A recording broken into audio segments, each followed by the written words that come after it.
नमस्कार, महाराष्ट्र मराठी न्यूजमध्ये आपल्या सर्वांचं सहर्ष स्वागत। आणि आत्ता आपल्याकडे जी बातमी आलेली आहे ती तासगाव तालुक्यातल्या सावळ जिल्हा परिषद गटाची।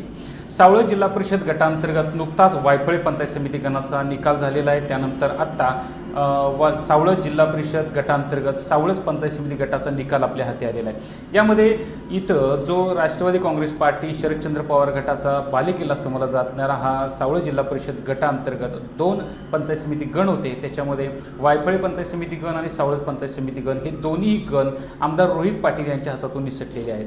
तिथं माजी आमदार संजय काका पाटील यांच्या गटाला यश आलेलं आहे। संजय काका पाटील यांच्या गटाचे उमेदवार ऋषिकेश बिर्णे हे राष्ट्रवादी काँग्रेस पार्टी अजित पवार गटाकडून या निवडणूक रिंगणामध्ये विजयी झालेले आहेत। अवघ्या 60 मताधिक्याने ऋषिकेश बिर्णे यांचा तिथं विजय झालेला आहे। तिथं रोहित पाटील यांचे उमेदवार प्रकाश दादांना पाटील हे पराभूत झालेले आहेत।